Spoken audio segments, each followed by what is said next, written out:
Você não precisa ter uma religião específica para conseguir distinguir o que é certo e o que é errado. Existencialmente está gravado no seu chassi o que é certo e o que é errado do ponto de vista existencial. Nós somos seres humanos. E na nossa constituição existencial, na nossa essência, está impresso no nosso DNA a liberdade de escolhermos como usaremos o tempo que, pela graça, nos foi concedido para existir. Dentro desse contexto, fora de religiosidade, vamos usar os termos que possibilitam aqui a maioria entenda: Satanás e o Cristo. Satanás é o ego humano. Satanás é o senso máximo de buscar o próprio benefício do ego em detrimento do prejuízo alheio. Ou seja, o que eu quero ou o que eu preciso, independente se para isso eu precisarei destruir, aniquilar o meu semelhante. Isso é Satanás. Não é o ser que se é idealizado, perdão, na religião. Eu estou falando de termos existenciais. E o Cristo seria o contrário. Eu e você não pedimos para nascer. Uma força maior nos chamou à existência e cá estamos. Essa força maior nós chamaremos aqui, para que as pessoas entendam, de Deus. Seja ela, eu não vou nem teorizar. Porém, o Cristo, que é a antítese de Satanás, é o modelo máximo de unificação com essa força maior que nos chamou à existência, que tudo doa sem nada a receber. Ou seja, o bem do todo em detrimento do bem do ego, que é o contrário de Satanás, que é o bem do ego em detrimento do todo. Entendeu? Cristo, Satanás. Ambos arquétipos, modelos extremos de uma mesma unidade de medida, digamos assim. Dentro disso, nós temos agora o cenário mundial. Os diversos conflitos que estão acontecendo ao mesmo tempo, que sempre aconteceram na nossa história como seres humanos, porém, hoje, muito mais disseminado, visto a facilidade de acesso à informação. E hoje, mais do que nunca, também com o avanço da inteligência artificial e a obsolescência iminente do trabalho braçal, nós, seres humanos, temos uma escolha a fazer. Esse é o momento. Esse é o ponto de salto quântico, digamos assim. O ponto de inflexão. E é aqui que a gente escolhe: o Cristo ou Satanás? Como as coisas estão organizadas hoje, para onde elas estão nos levando e para onde nós queremos ir. Esse lugar para onde nós estamos indo de acordo com a organização das coisas hoje é o lugar que nós queremos ir? Inevitavelmente, da maneira com a qual nós fazemos as coisas hoje, nós estamos nos encaminhando para a aniquilação da maior parte da humanidade. E adivinha quem são esses que serão aniquilados? A base da pirâmide. O modelo predatório ao qual nós organizamos o nosso jeito de viver e de fazer as coisas hoje, ele é autodestrutivo. Sendo predatório, ele torna os recursos escassos. Por quê? Porque nós vivemos a nossa vida consumindo coisas que nós não precisamos, e para que isso seja possível, nós nos utilizamos de recursos teoricamente escassos. Só que nós estamos consumindo tudo isso muito rápido, sem necessidade e em nome do lucro de um pequeno grupo, o benefício de um pequeno grupo. Porém, como nós nos beneficiamos também no meio do processo, minimamente, mas também nos beneficiamos com a recompensa imediata do consumo e da dopamina que o consumo gera, nós, num acordo tácito, aceitamos entregar as nossas forças, o nosso tempo de vida na construção desse império que inevitavelmente leva à destruição de uma grande parte da humanidade, à aniquilação de uma grande parte, uma grande fatia da civilização humana. E é por isso que os de maior poder aquisitivo estão construindo bunkers, porque eles sabem que o modelo econômico que nós vivemos, ele é uma estufa de bolhas. Não tem como dar certo, porque o dinheiro é de mentira. O dinheiro que nós usamos é uma mentira. Ele não representa riqueza real. Ele representa um acordo de confiança na onde a base da pirâmide entrega os recursos e a riqueza real para o topo da pirâmide. E isso leva a um reset civilizatório. Nós temos sinais de diversas outras civilizações que passaram aqui antes de nós. Por que será que elas não estão mais aqui? Por que será que elas não prosperaram? A resposta pode ser que eles escolheram Satanás ao invés do Cristo. Eles escolheram o ego ao invés do todo.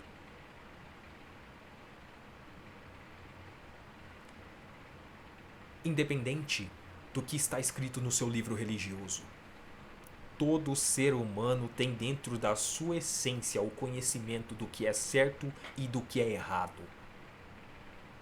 Todo ser humano, como expressões da força maior que nos chamou à existência, tem o direito de viver plenamente, tem o direito de ter onde morar, tem o direito de ter os recursos necessários para a sua sobrevivência, tem o direito de ser protegido do sol, da fome, do frio, da sede.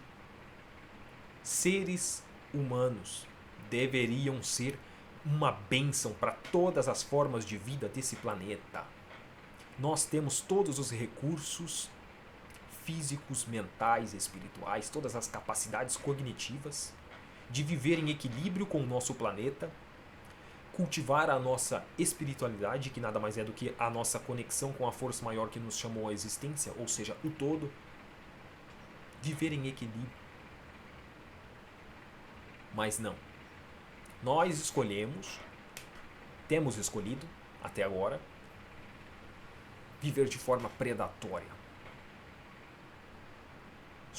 Temos levado um estilo de vida totalmente ingrato em relação à terra que nos fornece os recursos, que nos fornece alimento, que nos fornece todos os meios para a nossa subsistência. Agora, nós fomos chamados aqui simplesmente para subsistir? Você tem olhos que enxergam cores? Você tem um paladar que é capaz de sentir e experienciar, entregar para você a experiência de diversos tons, de diversas variações de sabores? Você enxerga cores, formas complexas, você escuta, sente e se sintoniza, ecoa, ressoa com sons através do seu tímpano. Você consegue exprimir, imprimir no som as suas ideias e se comunicar com outros seres humanos. Transmitir informação inteligentemente através das suas cordas vocais. Você consegue se locomover, dado as pernas que lhe foram concedidas. Você consegue manipular objetos, elementos, para imprimir na matéria as suas ideias, o que se passa na sua mente. Ou seja, na face da Terra nós somos os seres que mais têm capacidade de expressar a força que nos trouxe a vida. E o que temos feito com isso?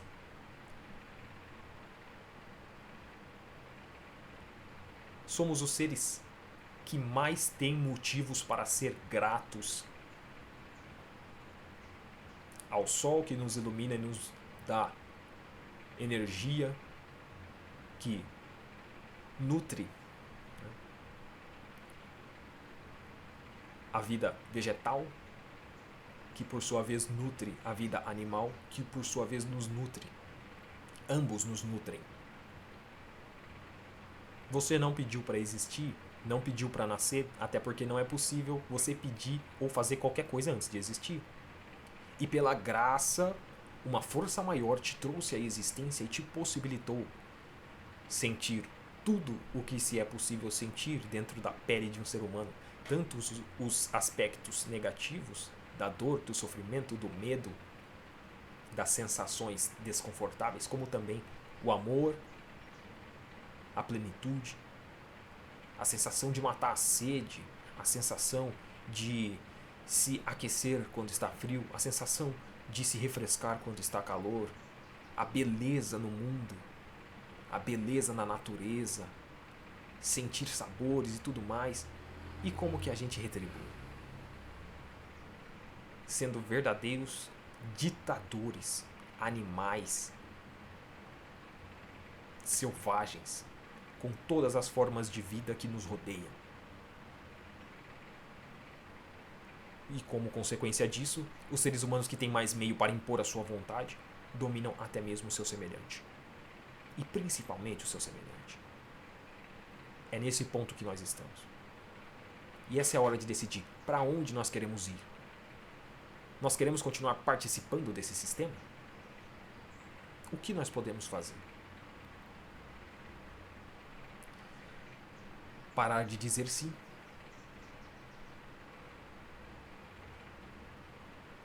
Nenhum jogo existe sem jogadores.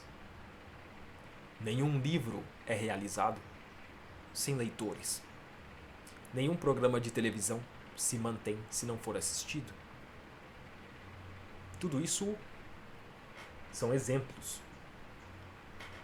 Esse sistema econômico que drena a riqueza real, a propriedade real, para entregar, da base da pirâmide para entregar para o topo da pirâmide, é o sistema financeiro, econômico que nós queremos?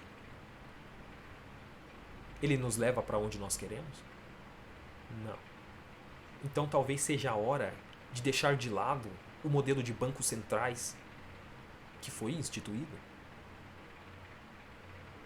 Eu não votei por isso, você não votou por isso, ninguém votou por isso. Um grupo de pessoas, um pequeno grupo de pessoas, empurrou esse projeto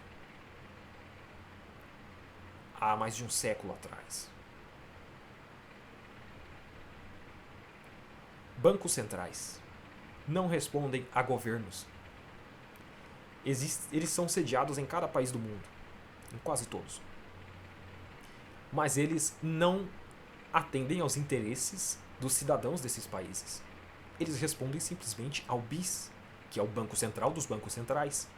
E o BIS, ele tem o seu nome e a sua apresentação de modo a se fazer pensar que ele obedece ao governo, mas ele não obedece ao governo. Ele obedece a famílias de banqueiros, de financistas internacionais que estão no topo da pirâmide, que são simplesmente as pessoas que compõem esse grupo pequeno do topo da pirâmide, que está recebendo toda a propriedade real em troco de papel. Eles nos entregam papel, nós damos nosso tempo de vida, nossos recursos, nossa terra, nossos minérios e todas as coisas que deveriam ser nossas por herança a partir do momento em que nós nascemos neste território. O Brasil nos pertence à medida que nós pertencemos ao Brasil. Nós nascemos aqui e a partir desse momento nós somos herdeiros dessa terra. Não só herdeiros, mas também herdeiros do compromisso de cuidar dessa terra, de zelar, de administrar e ser uma bênção para todos os seres vivos aqui presentes, aqui existentes. Mas o que nós temos feito com isso? Óbvio, você não sabia que o Banco Central, você acha que o inimigo está em Brasília.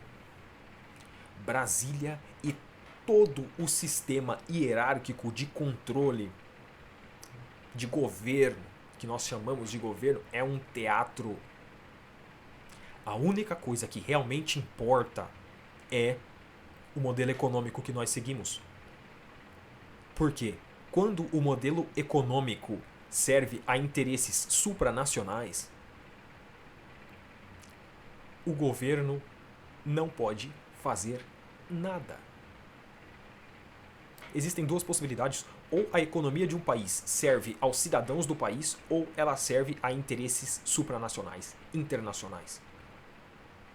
E a nossa economia hoje, através do modelo de banco central que controla a nossa taxa de juros, a emissão de moeda, a inflação, nós estamos simplesmente existindo para gerar lucro para essa pequena fração da humanidade, que são as 13 famílias que estão no topo da pirâmide, que controlam o sistema financeiro internacional. Nós trabalhamos e pagamos impostos e os nossos impostos são convertidos em lucro. Por quê? Porque com a taxa de juros que nós pagamos, eles colocam dinheiro na bolsa de valores e depois de um tempo eles tiram esse dinheiro com lucro. Da onde veio esse lucro? Esse lucro é dinheiro impresso pelo Banco Central e eles imprimem o dinheiro e colocam a dívida nas nossas costas. Colocam a dívida no governo e o governo não produz. Quem sustenta o governo são os nossos impostos. Então, o Banco Central estabelece a taxa de lucro que ele vai entregar aos especuladores internacionais, que pode até ter alguns gatos pingados ali, sardinhas, no meio desses investidores que nada mais são do que exploradores. Enquanto as baleias, que são essas famílias, esses financistas, esses banqueiros, eles instituem quanto de lucro eles vão levar aqui. E a nossa taxa de juros só está onde está, beirando os 15%, porque não é possível colocar 20%, o país não ia aguentar. Eles colocam no talo o máximo que o país aguenta pagar. E aí um Japão da vida, que agora está cobrando 0,75%, eles pegam o dinheiro emprestado do Japão, colocam aqui no Brasil e tiram 15% de lucro, que é da taxa de juros, por exemplo. Aí esses 15% necessitam ser impressos no Banco Central. O Banco Central imprime e coloca a dívida desse dinheiro impresso no governo. O governo arranca das nossas costas. É esse o modelo que nós queremos seguir? Se o povo, não só do Brasil, mas o povo de todo o mundo, os cidadãos comuns da base da pirâmide soubessem quem realmente é o inimigo, eles, ao fazer revoluções, não cercariam os palácios dos governos, eles cercariam os bancos centrais. O Banco Central mantém os governantes como marionetes, caras para se pôr a tapa em torno de remuneração, porque eles não podem fazer nada acima da linha da economia. Eles não controlam a economia, o presidente não manda no Banco Central. Ao presidente é simulada a atribuição de escolher o presidente do Banco Central. Só que por trás das cortinas ele já recebe o nome que ele vai ter que colocar lá, porque ele também foi colocado na presidência por eles. Então qualquer candidato que questione o modelo econômico de um país, o modelo de Banco Central, ele é tirado do jogo, como o Dr. Enéas e diversos outros aqui que eu não vou citar o nome porque isso pode ligar um interruptor que foi instalado na sua cabeça. Porque a história que nos foi contada nos livros de história na escola é uma mentira. Ela foi manipulada por quem queria desenhar a narrativa. Por isso não vou citar nomes aqui. Mas os seus heróis não são heróis. Não são tão heróis quanto você pensa. E nem todo vilão demonizado pela história é totalmente vilão. Talvez você esteja preparado para essa conversa, mas muito provavelmente não. Porque senão o mundo não estaria do jeito que está.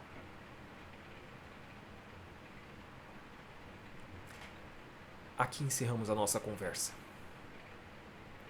Mas você vai ter que escolher de que lado você está: Satanás ou do Cristo? Da luz ou das trevas? Do ego ou do todo? Você vai ter que fazer essa escolha. Mais cedo ou mais tarde. Não deixe para tarde demais.